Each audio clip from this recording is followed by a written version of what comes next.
अस्सलाम वालेकुम नाज़रीन, खुश आमदीद आप सबको हमारे चैनल पर। नाज़रीन, आज 16 जनवरी 2026 को क्रिकेट शाहीकीन के लिए ज़बरदस्त मुकाबला होने जा रहा है। पाकिस्तान अंडर 19 बामुकाबला इंग्लैंड अंडर 19 का पहला मैच आज खेला जाएगा।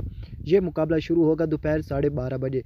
जी हाँ दोस्तों, ये मैच नौजवान खिलाड़ियों के लिए बहुत अहम है क्योंकि यहाँ से मुस्तकबिल के स्टार सामने आते। पाकिस्तान अंडर 19 टीम अपनी जहाना बैटिंग और शानदार बॉलिंग के साथ मैदान में उतरेगी। अगर प्लेइंग 11 की बात करें तो पाकिस्तान में प्लेइंग 11 ये खेल सकते हैं: अहमद हसन, फरहान यूसुफ, अली रज़ा, अहमद दानियाल, अब्दुल सुबहान, उमैर, उस्मान खान, ज़हूर अहमद, ज़मीर अहमद मिन्हास, अली हसन बलोच। जी हाँ दोस्तों, पाकिस्तान की प्लेइंग 11 में ये खिलाड़ी खेल सकते हैं। अब अगर बात करें तो जबकि इंग्लैंड अंडर 19 टीम भी बहुत मजबूती के साथ मैदान में उतरेगी और पाकिस्तान को टफ टाइम देने के लिए तैयार है। नाज़रीन, ये मुकाबला हमें ज़बरदस्त छक्के, शानदार विकेटें और सनसनीखेज मुकाबले से लुफ्तअंदोज़ हो सकते हैं। क्या आपके ख्याल में आज का मैच कौन सी टीम विन करेगी, पाकिस्तान या इंग्लैंड? आप कमेंट्स में अपनी राय ज़रूर दें। वीडियो को पसंद आई तो वीडियो को लाइक करें, चैनल को सब्सक्राइब करें और बेल आइकन लाजमी से प्रेस करें ताकि हर क्रिकेट की ताज़ा अपडेट आपके साथ शेयर करें। Thanks for watching. अल्लाह हाफिज़।